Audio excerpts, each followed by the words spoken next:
Hola, ¿qué tal? Bienvenidos a La Voz del 21. Yo soy Isaac Vázquez y en esta oportunidad vamos a conversar con un invitado especial. Él es el economista y exministro de Economía, Alonso Segura. ¿Qué tal? Bienvenido al programa.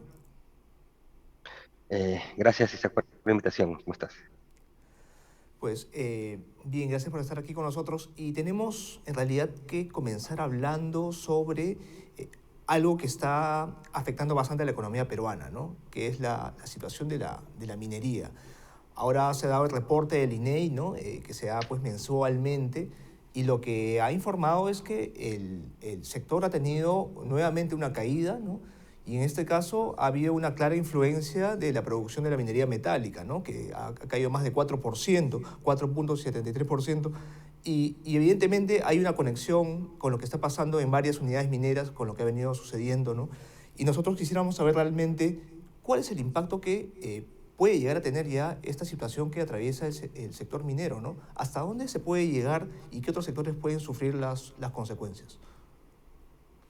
Bueno, Isaac, en realidad, como, digamos, es bien conocido, el sector minero es un sector que genera muchos eslabonamientos en la economía. Hay muchos sectores que se conectan a la minería. Entonces, lo que tenemos ahora es una situación en la cual hay importantes minas, las Bambas, la más relevante, digamos, que están teniendo problemas, que están con producción paralizada por los conflictos en la zona y el gobierno no es un eficaz mediador para poder solucionar la problemática, ¿no? En el caso de las Bambas, estamos hablando, por ejemplo, de unas pérdidas de producción, pues, la producción de las gambas es más o menos un 1% del PBI, ¿no? Entonces, el monto de los recursos que se pierden diariamente es bastante significativo. Hoy día salió también un reporte que indicaba que hay más o menos 3.000 personas que han perdido su trabajo por esta paralización, ¿no? Y obviamente los costos económicos van más allá de eso, ¿no? No sorprende que la actividad minera haya caído porque tienes una de las principales minas parada ya, ya perdí la cuenta, pero creo que 45 días solo por el estilo, ¿no? Entonces todo el periodo de análisis de medición mensual ha estado paralizada, ¿no? Y tienes también el otro complejo minero en el sur también paralizado, ¿no? Entonces es una situación complicada y que también impacta en otros sectores de proveedores de las minas, de servicios que se provean las minas, etcétera, ¿no? Entonces, y sobre todo los que sufren son digamos, las pymes y las poblaciones que están más cercanas a las minas, ¿no? Que se articulan en torno a la mina, porque en muchos casos esas zonas que son muy pobres, muy alejadas y son generadores de empleo en la zona o en general directos, pero también indirectos sobre todo, ¿no? Esta situación que no está siendo pues bien manejada desde el Poder Ejecutivo, inevitablemente, según pues lo que ya uno puede prever, haría que el Estado, o mejor dicho, el MEF, ¿no? E incluso varias entidades tengan que reducir las proyecciones de crecimiento para este año, porque no se preveía, por ejemplo, desde un inicio, claro, que esté un factor internacional como el de la guerra, ¿no? Que se dio a inicios de año. Pero lo de Cuajone, lo de las Bambas, ¿no? Es algo que ha sucedido, digamos, a fines o inicios del primer, segundo trimestre, según como se vea, y que parece que no va a culminar, ¿no? Entonces, ¿podemos prever una reducción de crecimiento para este año? Sí, claro, hay dos razones a lo que mencionas. Lo primero es el impacto directo de estas paralizaciones que dependiendo cuánto se extiendan, como te dije, por ejemplo, las Bambas es más o menos 1% del PBI, Cuajón es más pequeño, ¿no? Pero digamos, si se pasan un trimestre paralizados, ya estamos en la mitad y en caso de Cuajone más, inclusive, estás hablando pues de probablemente una pérdida de 0,3, 0,35% del PBI, ¿no? Por ejemplo, ¿no? Entonces uno podría decir, bueno, pero son algunas décimas, pero bueno, con un PBI que probablemente a las justas llegue a 3 le puedes quitar la décima parte de ese crecimiento, ¿no? Y estamos hablando por un trimestre, ¿de acuerdo? ¿Qué pasa si se prolonga? Y ese es el efecto directo, pero también hay efectos sobre las potenciales impactos en otras minas, que esta situación de inestabilidad se contagie a otras minas, digamos, o el efecto que tiene sobre confianza empresarial, sobre confianza de inversión, expectativas de inversión que ya de por sí están muy deprimidas y lo que hacen que se posterguen decisiones, ¿no? Hay otras decisiones colaterales, por ejemplo, proveedores de minas, ¿no? Que dicen, bueno, el sector minero debería estar pasando por un muy buen momento a los precios que hay, pero con esta conflictividad y esta problemática, de repente pues no invierto en expandir capacidad, ¿no? Soy un poco más cauto, ¿no? Y eso también impacta en la economía. Entonces es una parte, no todo lo que está Ujú, relacionado de manera directa o indirecta al sector minero. Lo otro es que en general el mundo se está complicando no solo por el tema de subidas de precios a nivel internacional, de inflación, se está complicando porque el crecimiento viene más débil y las probabilidades de que además haya una potencial recesión, por ejemplo, en Estados Unidos, han habido los cierres importantes de la economía por las cuarentenas en China, que ya está comenzando a salir, pero ha habido factores que sugieren que el entorno de crecimiento global hacia adelante podría ser bastante menos favorable de lo que se tenía anticipado. Además, porque con la inflación los bancos centrales tienen que ser mucho más agresivos en subir tasas y retirar estímulos, y esto detrae crecimiento, ¿no? Entonces, ese segundo factor es potencialmente, inclusive en el corto plazo, más grande que el previo, ¿no?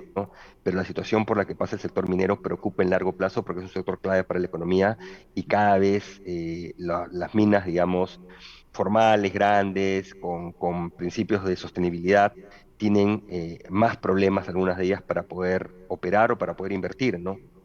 ujú. Y habiendo estado usted en el MEF, ¿no? Hace años, ¿considera que de pronto actualmente la gestión actual, la administración actual, está siendo totalmente pues, poco consciente sobre la realidad que se avecina, ¿no? Hablo del factor externo, eh, porque parece que tuviese su propia agenda o una especie de burbuja y no reaccionase, ¿no? Ante una serie de factores que ya varios analistas nos vienen advirtiendo, ¿no? Incluso algunos que de pronto no eran tan agresivos, digamos, o que eran propios quizás de la oposición, sino que simplemente advertían problemas como el caso de los fertilizantes o de pronto también las políticas que pudiesen salir desde los Estados Unidos, ¿no? Desde la Fed. No sé qué mirada tengo a ese respecto. Y mira, en el caso particular del sector minero, a ver, creo que ningún gobierno ha tenido la varita mágica o la solución para evitar que haya conflictos.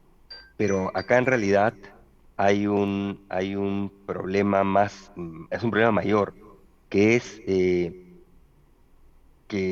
el gobierno tiene una actitud de varios de sus principales representantes antimineros, ¿no? Que pareciera que quisiera que estos conflictos se dieran.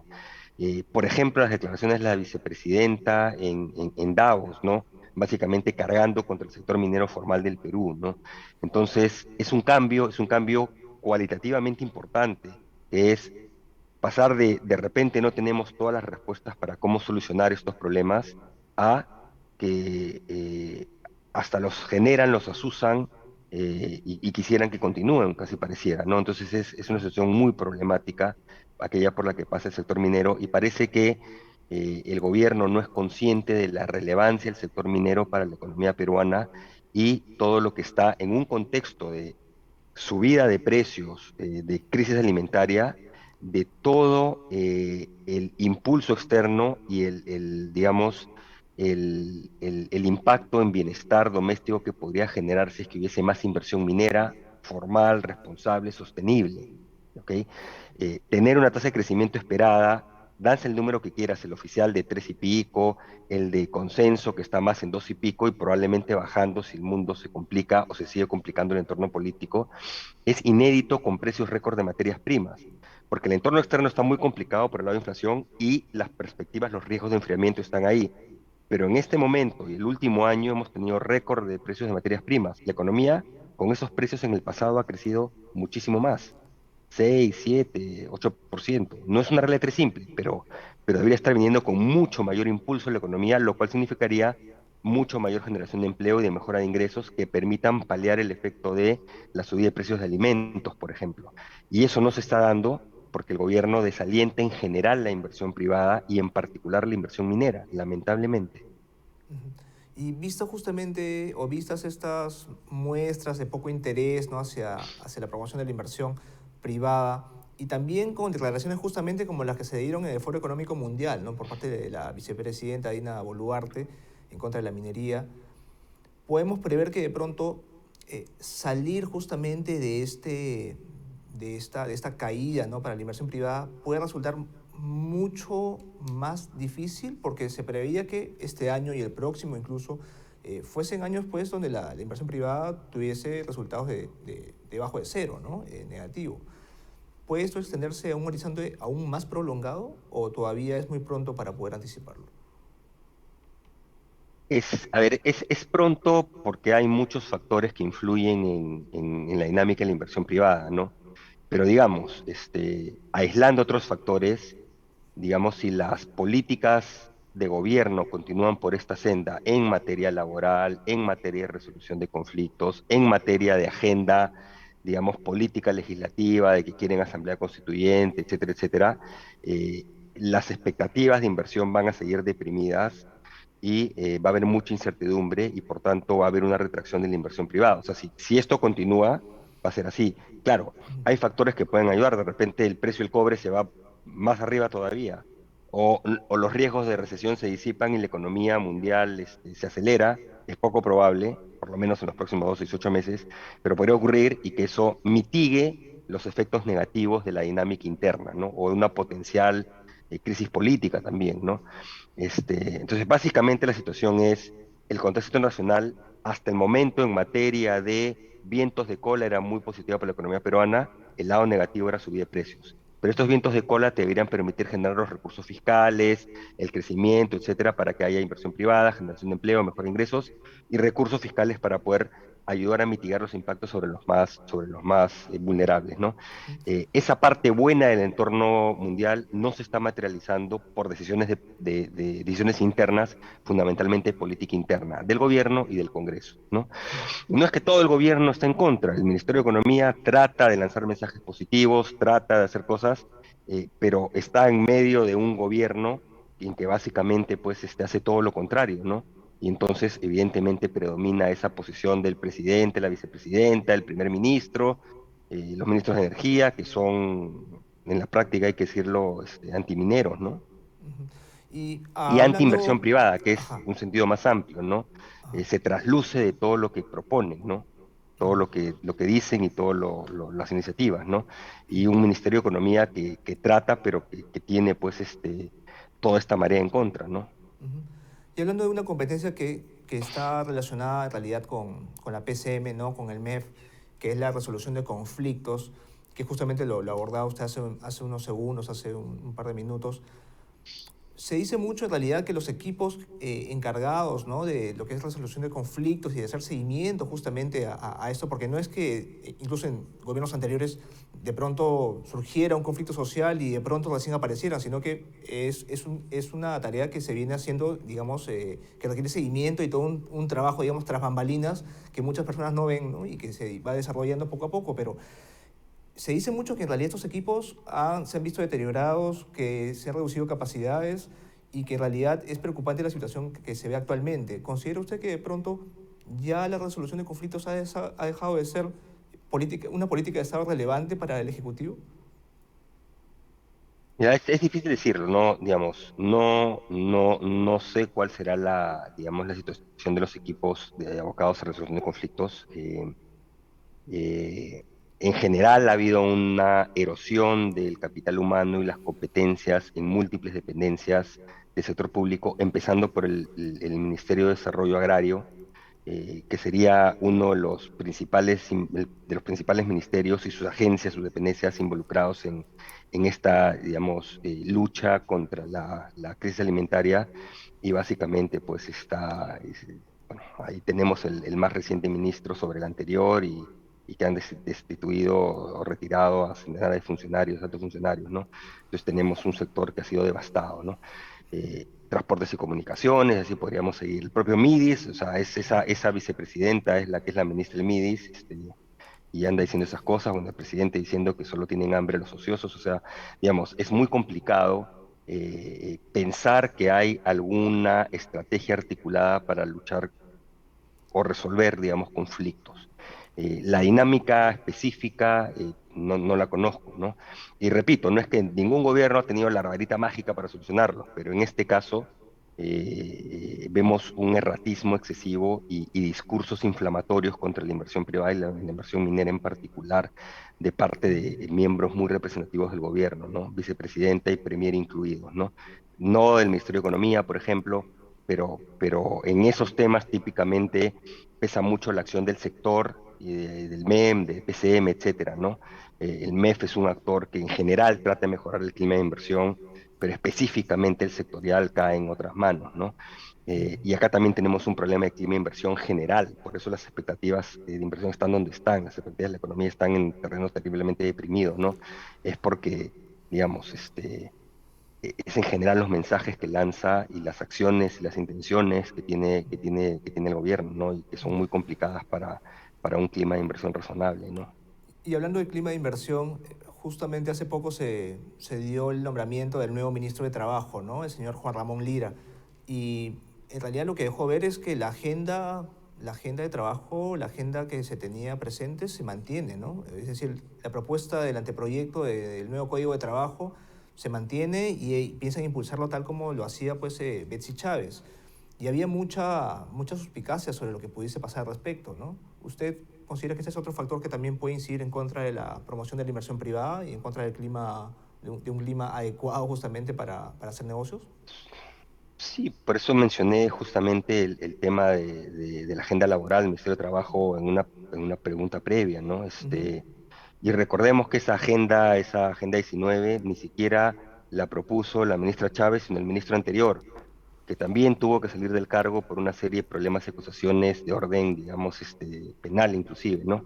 Eh, pero acá lo que ocurre es que cambian los ministros o ministras, pero continúan una serie, las agendas equivocadas, continúan, las incompetencias o falta de capacidades para los puestos se repiten y en muchos casos, digamos, los antecedentes preocupantes se repiten, como en el caso del Midagri, ¿no? Tenemos un procesado acusado por homicidios, a otro que que es reo, ha estado preso y tiene múltiples procesos. O sea, entonces, al final, la estrategia, el juego del presidente es saco a alguien que es seriamente cuestionado y no tiene las capacidades para la posición, y tiene agendas equivocadas y lo reemplazo por alguien que es lo mismo, básicamente. Este ministro de Trabajo, yo no lo conozco, pero es una persona que ha sido designado en el cargo que tuvo antes de ser ministro por la ministra que ha salido. Entonces, todo sugiere que va a continuar lo mismo. O sea, es un cambio de nombre, pero no es un cambio de políticas, de lo que necesita el país. Y ni un cambio de competencias tampoco, porque si uno revisa sus competencias, su historia, digamos, su experiencia, uno concluye que no tiene digamos, las capacidades para asumir un cargo de ministro de Trabajo. Pero eso es algo que ya se repite y se repite y se repite con este gobierno, ¿no? Con este presidente, lamentablemente, ¿no? Cambiando de tema a lo que son los retiros de los fondos de las AFP, se ha vuelto, ¿no?, a aprobar un nuevo retiro para los afiliados, a pesar de que ya se desaconsejaba esto, ¿no? Algunos analistas, algunos economistas dicen que esto podría tener un impacto en el tipo de cambio. ¿Es cierto este riesgo o hasta qué punto existe el riesgo de que pueda haber un alza en el precio del dólar? Sí, mira, bueno, lo primero es, yo soy miembro independiente del Comité de Inversiones de un fondo de pensiones, ¿no? Bueno, pues esté claro, ¿no? Ujú. Independiente, pero igual miembro, solo quiero que esté claro. A ver, se ha desoído la opinión, no digo de las AFPs o del gremio de AFPs, o sea, hay opinión en contra del Ministerio de Economía, hay opinión en contra del Banco Central de Reserva, hay opinión en contra de la Superintendencia de Bancos, ¿no?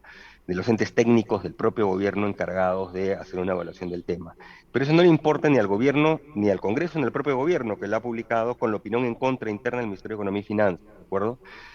Y creo que ya las razones se han explicado hasta el cansancio, ¿no? Es retiro sobre retiro sobre retiro, de un segmento de la población, que continúa, que ha aportado, que en muchos casos no necesita, que ha tenido retiros previos, por múltiples miles de soles. Estamos hablando de decenas de miles de millones de soles, gente que va a ver afectada su pensión futura y va a recaer, por tanto, digamos, en el Estado para algún tipo de pensión.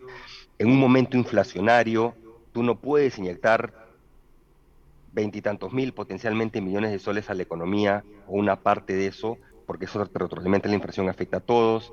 Los retiros van a perjudicar a los que se van y a los que se quedan, porque es en un momento en que los mercados han estado en fuerte caída, para empezar, pero dos, porque ya retiro tras retiro están complicando la gestión de los portafolios de los afiliados, porque estás teniendo que salir de los activos más líquidos. Y sobre el tipo de cambio, va a haber evidentemente venta de activos también del exterior, y eso significa que va a haber una mayor oferta de dólares, que eso naturalmente, digamos, genera cierta presión a la baja en el tipo de cambio en el próximo trimestre, digamos, por la magnitud de lo que se tiene que traer y vender de dólares, ¿no? Traer en dólares, vender para poder darle a los afiliados los soles, ¿no?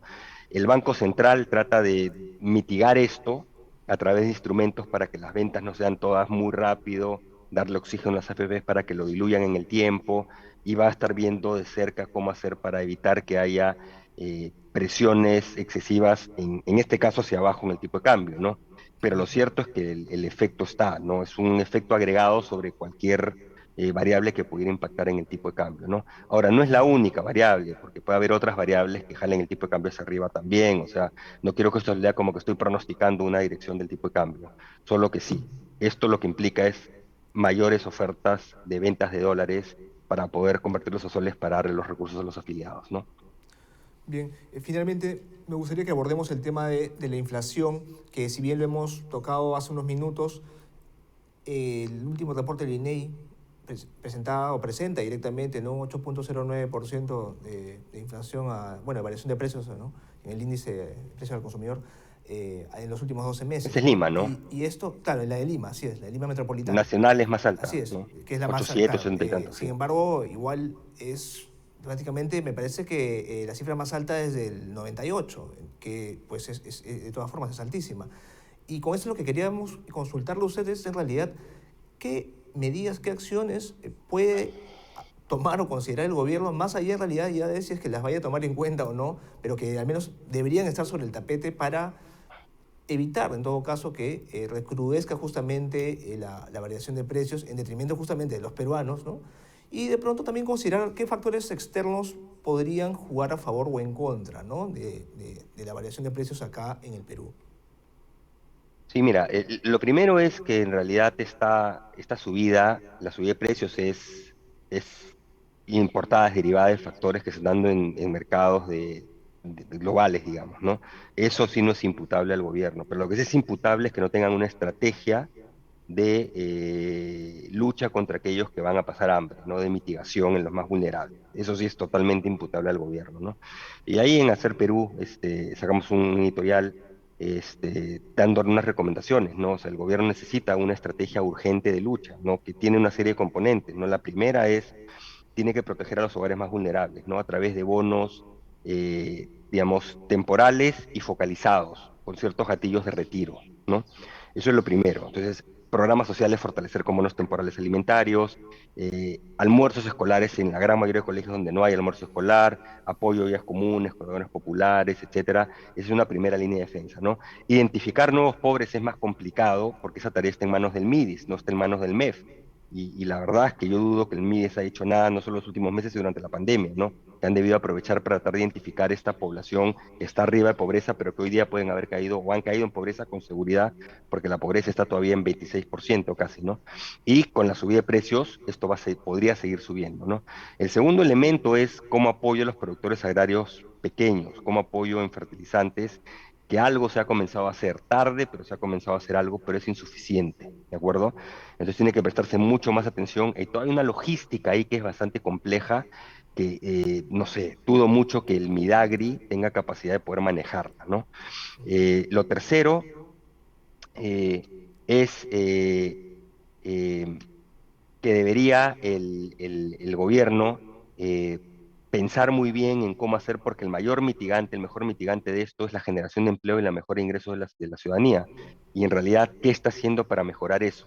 Lamentablemente ahí, digamos, se cruza toda el ADN del gobierno, digamos, que es anti-inversión y en realidad en el fondo es anti-empleo, en realidad, ¿no? Entonces, programas de empleo temporal podrían ayudar, peligrosos en año electoral. Los bonos también son peligrosos en año electoral, pero digamos, está un poquito más establecido, pero es reflexionar sobre qué puede hacer para poder hacer que el mercado laboral esté más activo, se reactive, se recupere más rápido, ¿no?